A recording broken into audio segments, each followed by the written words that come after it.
नमस्कार, आप देख रहे हैं सी न्यूज भारत। मैं हूं आपके साथ स्नेहा सिंह। वक्त हो गया है न्यूज बुलेटिन का। इस बुलेटिन में क्यों छात्रों का फूटा गुस्सा, कहां रिपोर्टरों ने निकाला कैंडल मार्च और किसने किया सत्याग्रह, ऐसी तमाम खबरों पर विस्तार से करेंगे चर्चा। तो चलिए शुरू करते हैं खबरों का सिलसिला। शेरघाटी अनुमंडल से सिर्फ 1 किलोमीटर की दूरी पर विजय राय महिला कॉलेज की छात्राओं ने बीए पार्ट 1 की होने वाली 6 अक्टूबर की परीक्षा में एडमिट कार्ड न आने को लेकर जमकर आक्रोश दिखाया।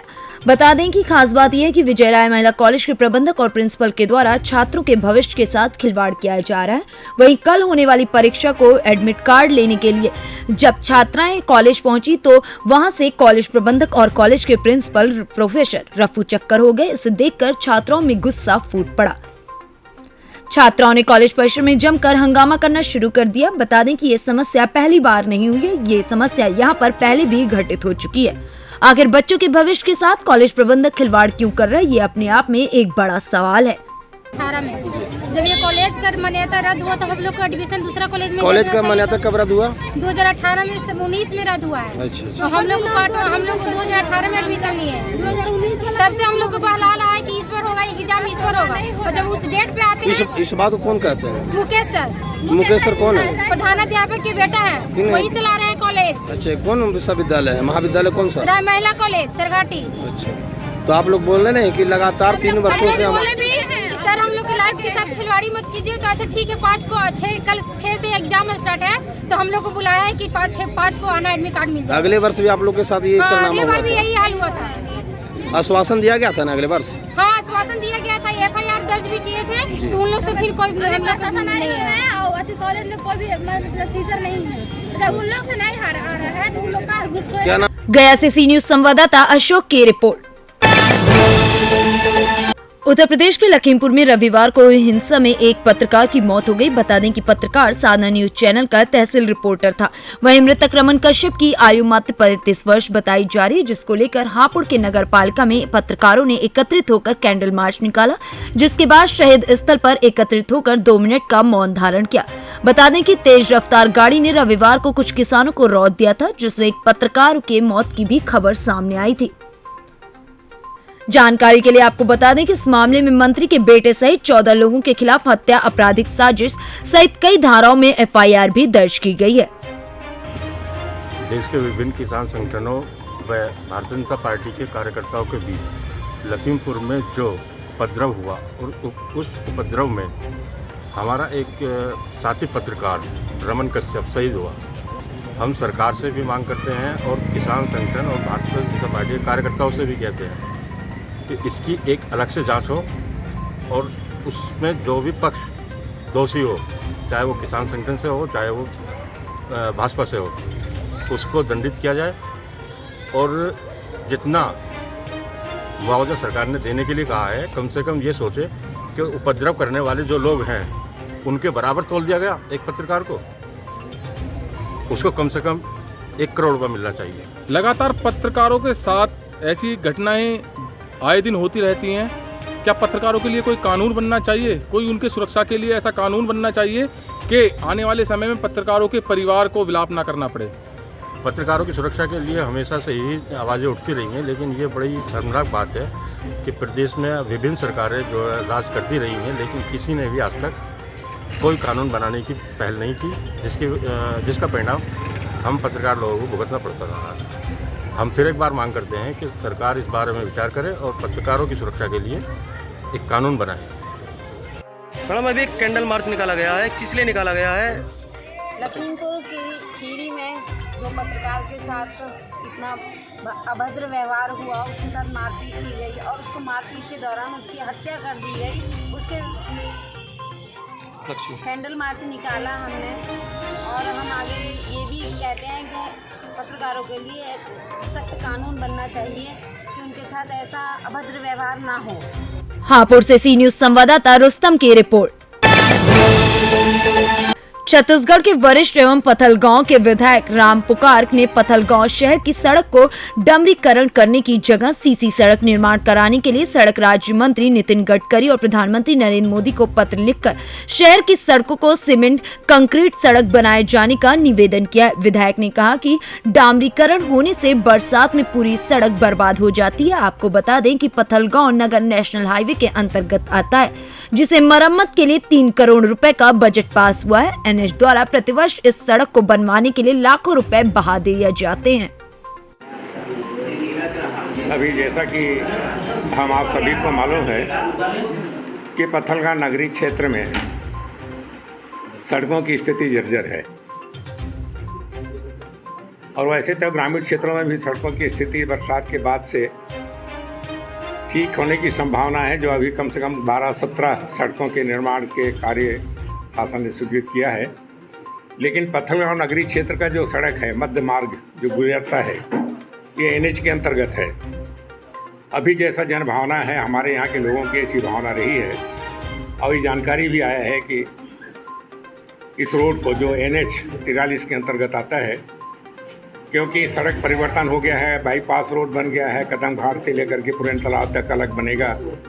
ऐसी स्थिति में बड़े संशय की स्थिति है कि मध्य सड़क जो है पथलगांव का, ये जो है एनएच में अभी भी है और उसके लिए डामरीकृत रोड बनने के लिए करीब 3 करोड़ रुपए की स्वीकृति दी गई है, ऐसे मेरे जानकारी में आई है बात। इसीलिए हम लोगों ने सलाह किया, हम लोगों ने जनचर्चा में अपनी बात आई कि इसके लिए आपको प्रयास करना चाहिए, पत्र लिखना चाहिए, बात करनी चाहिए। तो मैंने लोगों को ये आश्वस्त किया था 2 अक्टूबर के दिन कार्यक्रम समाप्त होने के बाद, ये ठीक है भाई, हम प्रधानमंत्री जी को, गडकरी जी को, जो केंद्रीय। जशपुर से सी न्यूज संवाददाता श्याम नारायण की रिपोर्ट। लखीमपुर खीरी में हुए नरसंहार और किसानों से मिलने जा रहे कांग्रेस महासचिव उत्तर प्रदेश प्रभारी प्रियंका गांधी की गिरफ्तारी के विरोध में आज जनपद झांसी के तहसील प्रांगण मोरानीपुर में किसान कांग्रेस के बैनर तले सत्याग्रह शुरू कर दिया है। भारतीय जनता पार्टी के केंद्रीय मंत्री के पुत्र के द्वारा लोकतांत्रिक तरीके से प्रदर्शन कर रहे किसानों के ऊपर जिस तरीके से गाड़ी चढ़ाई गई, उस मामले को लेकर अब लगातार विरोध प्रदर्शन जारी है। आज गांधीवादी तरीके से किसान कांग्रेस ने सत्याग्रह करते हुए मांग की कि दोषियों के खिलाफ कड़ी से कड़ी कार्रवाई की जाए और तत्काल गिरफ्तार कर जेल भेजा जाए और आंदोलन में शहीद हुए किसानों के परिजनों को राहत राशि और कांग्रेस महासचिव प्रियंका गांधी को सम्मान सहित रिहा की जाए।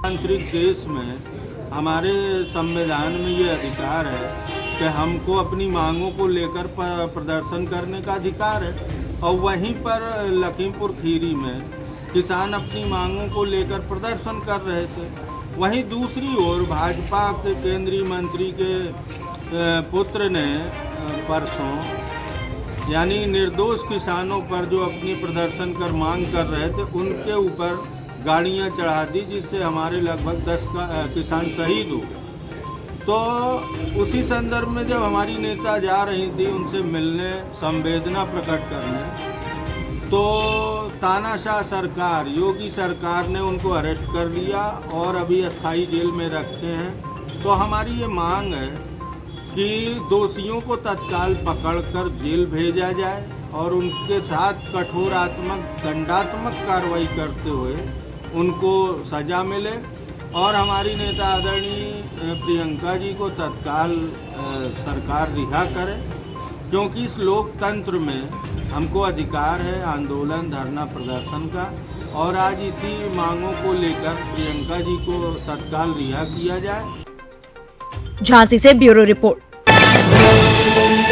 भाजपा महिला मोर्चा जिला अध्यक्ष शकुंतला सिंह पोर्ते अपनी मंडल की समस्त महिला मोर्चा सदस्य एवं पार्टी के कार्यकर्ता के साथ शिवधन पांडो के यहां उनका हालचाल जानने उनके घर गोबरदाहा पहुंचने को कहने को तो राष्ट्रपति के दत्तक पुत्र कहलाए जाने वाले पंडो जनजाति शिवधन पंडो उम्र 60 वर्षीय गोवर्धन निवासी द्वारा अपने घर के पास पूरे बाल परिवार के साथ होकर हड़ताल पर बैठे हैं। लेकिन उनकी सुध-बुध लेने वाला अभी तक ना तो कोई स्थानीय जनप्रतिनिधि और ना ही अधिकारी कर्मचारी पहुंचे। कहने को तो पांडो जनजाति के लोग हमारे देश में अत्यंत बिरले जनजाति के लोग कहे जाते हैं। छत्तीसगढ़ सरकार द्वारा जगह जगह पांडो जनजाति के शिक्षा स्वास्थ्य के लिए जगह जगह शिविर लगा रही है, लेकिन किसी जनप्रतिनिधि एवं अधिकारी कर्मचारी द्वारा शिवधन पांडो के हाल जानने नहीं पहुंचे हैं। हमारा नाम बा कुसुम देवी और शिवधन पांडो का पट्टा हमारे जमीन में बैठ गया है। हाँ, वो जमीन अपने जमीन में बैठा कर हमारी जमीन खाली कर। हमारा कब्जा आजीवन। हाँ, हमारा कब्जा बहुत दिन से है। हमारा ससुर जी यही जमीन चतराए हैं, वो मर गया। हमारा लड़का भी बुढ़ा हो गया, हम लोग बुढ़ा हो गया वही में। यार बंदों का पट्टा वहाँ बैठ रहा है। बलरामपुर से सीनू संवाददाता चंद्रकांत साहू की रिपोर्ट। लखीमपुर में मृत किसान का शव ग्राम मोहरनिया पहुंचा। वहीं किसान के परिवार दोबारा पोस्टमार्टम करवाने की बात कह रहे हैं, जिस पर प्रशासन की तरफ से दोबारा पोस्टमार्टम कराने की अनुमति दी गई। कई पैनलिस्ट की टीम पोस्टमार्टम करेगी, जिसमें से 3 पैनलिस्ट बाहर से होंगे। जिला बहराइच में दोबारा होगा पोस्टमार्टम। वहीं कुछ ही देर में पहुंच सकते हैं मटेरा के मोहनिया गाँव किसान नेता राकेश टिकैत। बहराइच से सीनू संवाददाता अखिलेश की रिपोर्ट। बेटमा आजादी के 75वें अमृत महोत्सव के अंतर्गत स्वच्छ भारत मिशन द्वारा राज्य एवं जिला स्तरीय कार्यक्रम के तहत बेटमा की काली बिल्लौद पंचायत 5 अक्टूबर मंगलवार को ग्रामीण पंचायत मंत्री महेंद्र सिसोदिया ने नवनिर्मित मानव मल प्रबंधन इकाई एवं जिले में निर्मित एग्रीगेशन शेड का लोकार्पण किया। कार्यक्रम की शुरुआत कन्याओं का पाद पूजन कर की गई। इसके साथ ही मानव मल प्रबंधन के प्रचार प्रसार हेतु निर्मित ब्रोशर का विमोचन भी किया गया। वहीं स्वयं सहायता समूह संस्था को 20,78,000 चेक वितरण कर महिलाओं को सम्मानित भी किया। ग्राम पंचायत में FSTP प्लांट, जो कि भारत में ऐसा ग्रामीण भारत के अंदर का पहला प्लांट है, इसके लिए माननीय पंचायत और ग्रामीण विकास के मंत्री महेंद्र सिंह जी सिसोदिया जी यहाँ पर पधारे। उन्हें 1-1.5 घंटे का समय दिया और जो स्वच्छ भारत मिशन का कार्यक्रम भारत के अंदर चल रहा है, वो ग्राम पंचायत काली बिल्लौद ने SLWM liquid solid waste management faecal sludge treatment का एक साथ करके पूरे देश को एक अनुकरणीय उपलब्धि दी है। और हम ग्राम पंचायत की ओर से भी सभी लोगों से, जनप्रतिनिधियों से रिक्वेस्ट करेंगे कि वो अब बढ़ते और आगे बढ़ते हुए भारत के लिए इस टाइप के कार्य हमेशा ग्राम स्तर पे होना चाहिए। और भारतीय मध्य प्रदेश शासन से भी ये निवेदन करेंगे कि वो ग्राम पंचायतों को प्रमोट करें और ऐसे कार्य करने के लिए प्रेरित करें, उनको सहयोग करें। ग्राम पंचायत काली बिल्लौद में जो कचरा निपटान की सारी विधियां यहाँ पर अपनाई गई है, वो सारा कचरा घर घर से इकट्ठा करके यहाँ लाया जाता है। सूखा कचरा, गीला कचरा सब अलग करके और उसके खाद बनाई जाती है।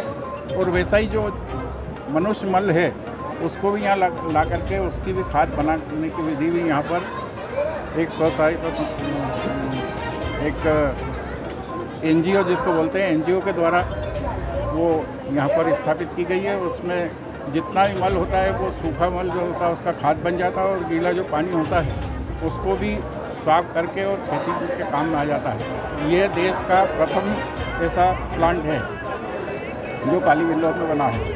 कहीं भी पूरे देश में ऐसा कोई प्लांट नहीं बना है जिसमें इस तरीके का स्वच्छता का काम हो। और ये आज जो कार्यक्रम हुआ, ये पंचायत मंत्री जी के द्वारा आज बहुत खुशी की बात है, और मैं कहूँगा दूसरे शब्दों में कि गर्व की बात भी है कि भारतवर्ष में इंदौर हमारा सुंदरता में, स्वच्छता में नंबर 1 रहता है। और अब शहर के साथ साथ ग्रामीण परिवेश का भी इंदौर जिला स्वच्छता में अग्रसर हुआ है। और आज भारतवर्ष का पहला प्लांट जो फंक्शनल है, हमारा फीकल स्लज ट्रीटमेंट प्लांट, जो आज यहाँ लोकार्पित हुआ है। इससे जितने हमारे 3 पंचायतों की जो गंदगी होती है, जो मल होता है, उसको पूरा रीयूटिलाइज करके, उसको रीचेन करके और उसको खाद के रूप में काम करेंगे।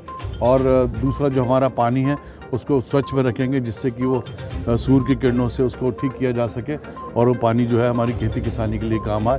तो ये एक निश्चित रूप से मैं कहूँगा नवाचार हमारे स्वच्छता मिशन, मध्य प्रदेश स्वच्छता मिशन ने किया है। इसके लिए मैं सभी अधिकारियों को अपनी ओर से बहुत बहुत बधाई दूंगा। खासकर निधि जी कहाँ हैं? स्वच्छता मिशन की मध्य प्रदेश की सीईओ हैं और उनको विशेष रूप से मेरी बधाई है। और हमारे पंचायत के जो सरपंच हैं जिनकी पूरी टीम ने बहुत ईमानदारी के साथ मदद की है, उनको भी सबको मैं बहुत बहुत बधाई देना चाहता हूँ। और ये एक सा नवाचार है, इंडिया में फर्स्ट है और अब हम चाहेंगे कि अन्य प्रदेश के जिलों में भी इंदौर से सीनू संवाददाता सुरेश बैरागी की रिपोर्ट। मामला तहसील कोरावली का है, जहां आज लगभग शाम के वक्त एक 60 वर्षीय अज्ञात वृद्धा बस स्टैंड पे अंसारी टेंट हाउस के सामने बेहोशी की अवस्था में मिली। महिला कुछ भी बोलने या सुनने की अवस्था में नहीं थी, जिसकी सूचना पुलिस को दी गई। सूचना पाकर तुरंत पुलिस एक्शन में आई और महिला को नगर के सरकारी अस्पताल ले गई। वहां डॉक्टर आनंद ने प्राथमिक उपचार शुरू कर दिया, जिससे महिला की हालत में कुछ सुधार देखने को मिला। मैनपुरी से सीनू संवाददाता जाजिब उमर की रिपोर्ट। प्रधानमंत्री एवं मुख्यमंत्री आवास योजना ग्रामीण के अंतर्गत लाभार्थियों को गृह प्रवेश एवं चाबी वितरण कार्यक्रम का आयोजन लखनऊ में किया गया। विभिन्न जनपदों के लाभार्थियों से मुख्यमंत्री ने संवाद कर वर्चुअली चाबी वितरित की और उन्हें बधाई एवं शुभकामनाएं दी। प्रधानमंत्री आवास योजना शहरी क्षेत्र के 75,000 लाभार्थियों को चाबी वितरित की। वहीं पीएम नरेंद्र मोदी की तरफ से एक संवाद किया गया। इस मौके पर सरकार द्वारा निकायों में ग्रामीण द्वारा एक संवाद मीटिंग करने का निर्देश दिया गया। सरकार के निर्देश पर चेयरमैन सलमान मुनकाद व ईओ किठौर राजीव कुमार ने नगर पंचायत कार्यालय किठौर में भी एक मीटिंग का आयोजन किया। वहीं मीटिंग में काफी संख्या में कस्बे वासियों ने ईओ राजीव कुमार के नेतृत्व में संवाद को सुना। मेरठ से सीनू संवाददाता मोहम्मद जीशान की रिपोर्ट। फिलहाल इस न्यूज बुलेटिन में बस इतना ही। देश विदेश की ऐसी तमाम खबरों को देखने के लिए बने रहें सी न्यूज भारत के साथ। हर खबर आपके साथ, आपके हाथ।